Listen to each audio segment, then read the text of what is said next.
Baik Bu Nur, bismillah, assalamualaikum warahmatullahi wabarakatuh. Waalaikumsalam warahmatullahi wabarakatuh. Alhamdulillah wa syukurillah. Bu Nur sehat ya? Alhamdulillah. Nah, kalau boleh tahu Bu Nur aslinya dari mana? Dari Medan. Oh Medan, Sumatera Utara. Sumatera Utara. Mualafnya tahun berapa? Nikahnya kan 2020, berarti 99 bulan 11-an gitulah, Wak. Oh ya, 2020. Ikut suami? Ikut suami. Dan pada waktu itu kan nikahnya di kampung, Wak. Oh di kampung. Oh nikahnya berarti di Medan ini? Bukan, di kampung suami. Oh kampung suami. Oh di Tapsel, ya. Terus ketika Bu Nur memutuskan mualaf untuk ikut suami itu, bagaimana tanggapan keluarga? Sebenarnya awal ceritanya itu berbeda dengan dari yang kujalani, Wak. Jadi awalnya aku bertemu sama suami ya kan, waktu masih pendekatan lah, ya kan. Waktu gadis. Nah pada waktu itu kan kenapa dari awal saya sudah tahu dia itu muslim, ya kan. Cuman agama dia itu enggak terlalu bagus, Wak. Ya, hanya yang penting dia Islam lah gitu ya. Islam, KTP misalkan KTP saja Islam. Tapi kan pergaulan dia kan semuanya Kristen. Iya, masuk aja lah. Kristen, semua pergaulan dia Kristen. Jadi pendek ceritanya aku berkenalan sama dia. Nah karena kita ibaratnya dalam berteman ini tidak neko-neko ya, Wak ya. Jadi dari awal aku ngomong, nah kamu mau masuk Kristen nggak? Gituin karena. Oh berarti Bu Nur tawarin dulu dia ya? Ya, karena kan orang tua saya, Wak, orang yang ibaratnya ini macam dihargai. Oh di Kristennya itu. Saya gitu kan. Beliau kan veteran, Wak. Jadi di kampung itu orang bapak saya lah ceritanya. Itu termasuk orang yang dihormati. Dan di gereja pun beliau itu salah satu orang penting. Termasuk pengurus gereja atau penatua gitu lah ya. Jadi pendek cerita saya tawari dulu dia. Nanti kalau udah panjang ini kamu mau Kristen enggak? Jadi dia bilang mau. Karena pergaulan ini tadi, Wak. Karena pergaulan tadi. Nah pendek cerita kami nggak lama berhubungan 6 bulan. Inilah orang tua. Ku info, Bapak ini aku ada ini mau calon suami. Tapi dia dari Islam. Kan, Wak. Jadi dia mau masuk Kristen. Tapi karena orang tua saya ini ibaratnya tidak mau kan kalau di Batak Toba itu, Wak. Kalau dia masuk Kristen, berarti dia yang membeli suami. Ya, betul. Berarti Nah, gitu. Dia yang membeli suami. Jadi suami bapak saya itu tidak mau. Tidak mau dibilang dia itu membeli laki-laki. Karena beliau itu orang yang dihargai sangat dihargai. Gitu. Nah, karena bapak saya tidak mau, jadi terpaksalah dibawanya lah saya ke kampung dia. Tanpa sepengetahuan orang tua. Tanpa sepengetahuan orang tua. Dan jadi aku bilang, jadi gimana ini Pak? Aku bilang, jadi ceritanya, Wak, tidak ada keputusan lah ceritanya. Tidak ada keputusan. Tidak ada keputusan. Tapi ya karena saya kan ibaratnya memang sudah benar-benar kita dari awal itu tidak ada sudah komitmen untuk berumah tangga ya kan.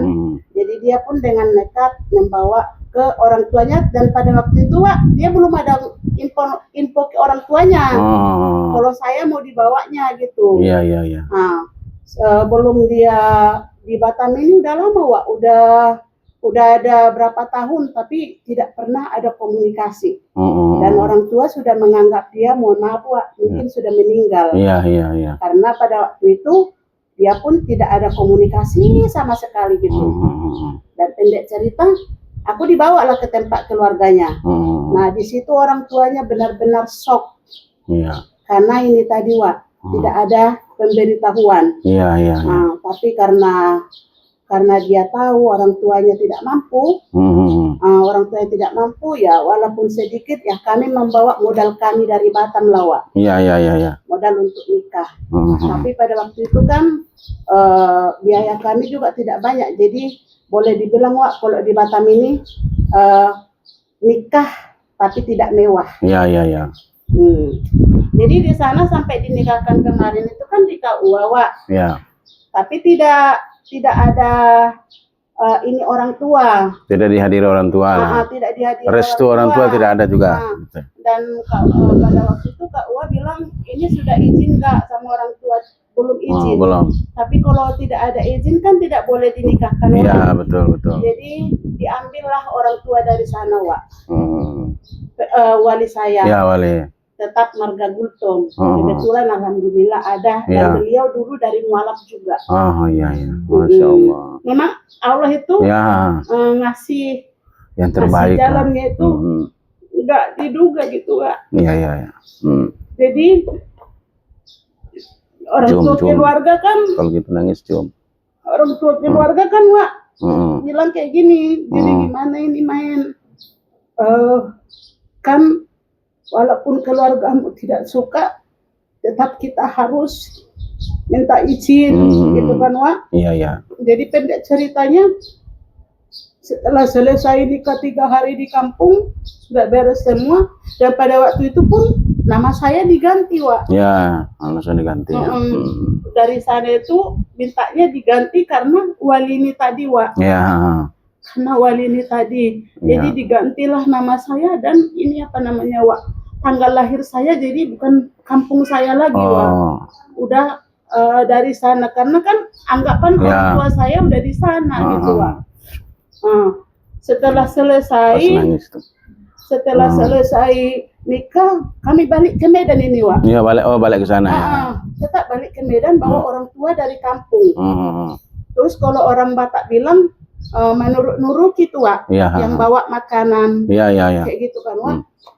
Dan sesampainya sama di sana, ya di sana kalau di kampung kami itu kan masih mayoritas Kristen Wak. Jadi kalau Islam itu langka. Iya. Jadi orang tua saya, mertua saya ini termasuk yang sangat fanatik masalah agama. Jadi saya baru muncul di sana udah disuruh pakai hijab lah ceritanya. Iya. Dan sampai di sana saya ketuk pintu gitu kan. Dipanggil lah gitu, dipanggil lah orang-orang kampung kan Wak, di kampung. Tapi karena mereka melihat saya ini udah pakai ini jilbab, udah pakai jilbab, mereka tuh aja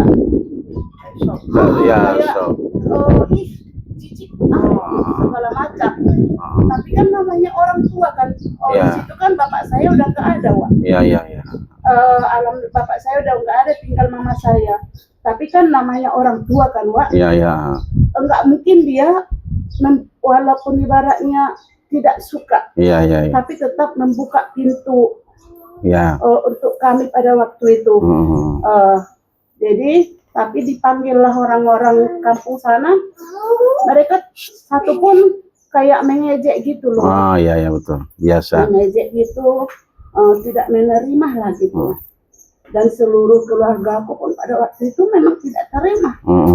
Dan awalnya pun sebenarnya orang tua saya tidak terima gitu. Iya. Sampai mohon maaf Wak, makanan yang kami bawa ini seutil pun tidak disentuhnya. Iya. Ibaratnya basi lah Wak. Basi. Nah, karena orang tua saya ini dibilang orang terpandang, kena apalah kalau kami orang Kristen itu Wak, kena bal. Iya.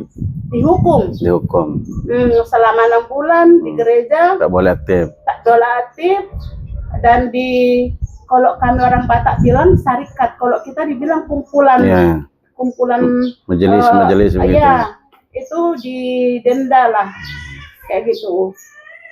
Tapi alhamdulillah dengan berjalannya seiringnya waktu berjalan dan suami pun alhamdulillah mulai dari kami nikah mulai berubah, ya sampai berubahnya itu keluarga ya sampai sebenarnya Wak panjang gitu, sampai punya anak, dilihat dari kebaikan suami, ya alhamdulillah menerima. Tapi Wak, kalau mau membantu Wak, jujur, keluarga saya semua orang berduit. Iya.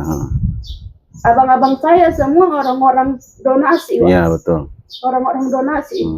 Tapi mungkin ya karena saya beda agama ya, Wak. Iya. Mereka tidak mau membantu. Buktinya ada kakak saya, Wak, Islam.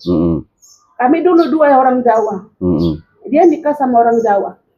Kakak saya ini selalu menuruti apa kata abang saya ini. Iya. Apa yang diminta kakak saya ini dikasih. Karena menerima dia. Bahkan sampai Alkitab pun Wak dikirimin, dia mau. Dan mulai nikah dia tidak pernah sholat, Wak. Dia tidak pernah sholat. Tapi karena abang-abang saya berduit, banyak bantuan ke dia, kakak saya ini jadi lupa diri, Wak. Sampai akhirnya ibaratnya sudah banyak apa ya namanya itu ya, sudah banyak apa namanya itu, Wak, ibaratnya balas budi lah. Balas budi. Artinya dia tidak bisa menjalankan syariat Islam lagi. Iya. Karena bantuan dari abangnya itu. Abang ini kan jaraknya bangun rumah kurang dana saya kirim 30 juta. Tapi apa yang dikasih dia itu disuruh baca, dilakukan gitu, Wak. Disuruh baca, dilakukan. Nah dulu agama saya nggak kuat, Wak. Ya. Dulu agama saya nggak kuat karena saya ya ibaratnya jarang berteman sama yang benar-benar, yang tahu agama gitu kan, Wak. Ya. Tak kuat agama saya. Tapi alhamdulillah, mulai saya belajar, Wak, masuk pengajian, sedikit-sedikit. Makanya saya masuk mualaf ini, Wak, udah berjalan 15 tahun, saya belum ada ilmu. Oh, 15 tahun ya. Saya belum ada ilmu, Wak. Saya mulai aktif mengikuti Muslim ini semenjak pindah di sini lah, Wak. Artinya tidak juga dibimbing sama suami? Tidak pernah. Dan bahkan kalau suami saya ya, Wak, aku lihat malah aku yang lebih marah kalau anak-anak tidak sholat. Tidak sholat, ya. Gitu. Dan belajar sholat pun pada waktu itu aku sendiri, Wak, pengen belajar. Beli apa itu, Wak? Buku tuntunan sholat, ya. Tuntunan sholat. Dan itu, Wak, waktu itu saya subhanallah itu benar-benar kayak memang ini nggak bisa ini. Karena 1 tahun lebih loh, Wak. Iya. Membaca itu, barangnya udah baca sekali, masih buka aja udah mengantuk. Iya, betul. Udah apalah, nggak fokus lah, nggak suka lah bacanya. Tapi kulawan, Wak. Iya, betul. Kulawan gitu. Alhamdulillahnya bisa laku sholat itu setelah belajar 1,5 tahun itu. Alhamdulillah. Tanpa bimbingan suami. Iya. Usaha sendiri lah itu. Tanpa dibimbing suami. Dan alhamdulillah setelah bergabung dengan Bunda, terus setelah bergabung di pembinaan mualaf dompet duafa, mulailah ya, sudah bisa rutin. Alhamdulillah. Dan sekarang aku sudah berjalan binaan sudah hampir mau 2 tahun, Wak. Alhamdulillah. Tapi masih di Ikro 3. Ya. Dan tapi sekarang, Wak, alhamdulillah suami saya kan sebenarnya kan istri itu tidak bisa lebih kuat suaranya sama suami saya, tahu itu. Iya, betul. Tapi kan biar suami saya ini inilah gitu, aku selalu marahin dia. Dan abang-abang dia kan ustadz kan, Wak. Pernah dulu kami mau cerai, Wak. Oh, hampir ya. Mau cerai gara-garanya aku selalu nasihatin dia sholat. Suruh sholat. Jadi kebalik berarti ya. Saya dulu pernah mau cerai itu, Wak. Masih anak ketiga rasaku itu. Mau cerai saya, aku belum berteman sama Bunda Yurika lah, belum berteman. Masih kerja-kerja PT lah itu. Mau cerai lah saya. Jadi kan nggak mungkin aku ngadu sama keluarga aku. Kalau aku ngadu sama keluarga aku makin senang mereka kan. Aku telepon lah abang dia. Abang dia yang ustadz itu. Aku telepon lah. salah nggak aku begini. Masalahnya dia disuruh sholat aja bla bla segala macam gitu. Aku nangis lah. Jadi kalau memang nggak bisa dibagusi lagi, lebih baik kami cerai gitu. Baru abangnya tuh bilang kasih dulu telepon itu ke dia. Baru mereka lah dimarahin lah, dia dimarah karena memang abang-abang dia semua ustaz iya, apalagi Tapsel itu kan. Jadi 3 abang dia, kan cewek 3 dia anak pertama laki-laki, tapi dilangkahi. Mereka bersaudara 6, 3 perempuan, tapi yang 3 ini semuanya ini kakak dia lah ceritanya. Dan dia laki-laki nomor yang keempat lah laki-laki, nomor 1, tapi dilangkahin yang 2. Dimarahi lah dia, mulai dari situ saking kesalnya dia mungkin sama saya karena aku ngadu kan gitu kan. Ya kami berantem lah Wak. Ya sering-sering kayak gitulah gitu. Nah, baik Bu Nur, artinya itu kisah perjalanan Bu Nur dari keluarga yang fanatik agama Kristen ya kan, terus Bapak aktivis gereja lah ya, terus Bu Nur sudah berani meninggalkan orang tua karena ibaratnya faktor pertama suka sama suka tadi ya, terus perjuangan dari mu'alaf ke Islam itu memang tantangannya luar biasa ya. Tapi alhamdulillah ketika sudah sampai di Batam dan Bu Nur pindah ke Punggur ini, ke Kabil ini, bertemulah dengan kawan-kawan ini. Mulai bertemu. Jadi menguatkan hati kita. Jadi saran Uwa, jangan sampai meninggalkan kawan-kawan yang selalu ikut majelis taklim.